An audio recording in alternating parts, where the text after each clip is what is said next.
why did I exit? If I'm still so bullish, why did I sold Citrus?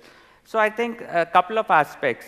Uh, in terms of the fundamental aspect of our consideration point and how I see it today. First of all, I don't see for myself this as an exit. While forget the bank balance for a moment, but if you forget that, I think I'm still very, very passionate about fintech sector. And in fact, as a part of NASPER's umbrella, I'm building a consumer lending product in India, which is due to launch in first week of December, by the way. So you will see that will be again a game-changing product when it comes to consumer payment experience, which we are launching. But so I was so convinced that I want to continue building for next 5 years or 10 years, but my 50% of the time, every year was going in fundraising. And this is where I was like, do I enjoy this time, 50% of the time which I'm spending in fundraising? Trust me, fundraising is not a fun. People ask all sorts of questions.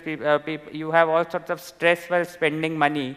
And while it looks very, very attractive when you read in Economic Times or Times of India, this guy raised $20 million, that guy raised $10 million, it is not that easy. And what you go through, what nuances at the back which happen, is very painful process. It's not an easy process. So, and especially 2015 onwards. The fundraising has become extremely difficult. Now only the true ideas with a solid execution are getting funded. Otherwise, there are many Me Too ideas which are dying, many Me Too offerings which are not working.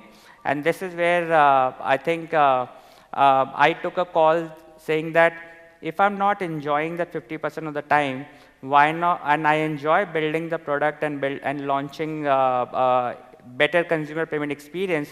Why not I partner with someone who can fund my aspirations without me worrying about capital? And this is where I partnered with NASPER's group. The consideration factor which were going in my mind at that point of time was, very frankly, it was a big money on the table. So considering it was an all-cash deal, so that was a consideration as well, in all honesty. But at the same time, I think one of the other consideration was that I was not given an option to exit, which I actually wanted not to exit. So the alignment of interest was so much that they believed in my aspirations. I was given full free hand to operate. And this is where I also saw that NASPERS has a similar aspiration and ambitions to build a largest fintech play in India.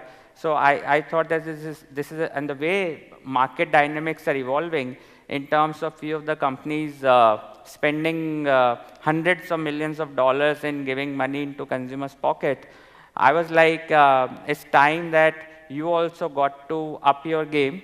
And it's like a poker table. If you are playing poker with a $10 chip or $20 chip while somebody else is playing with a $1,000 chip, you can never win. And so one has to be practical. You either need to change the table or you need to get as many chips so that you are equivalent. So, and this is where I think we took the call of partnering with a larger guy and creating a business which meets our aspiration. That's it.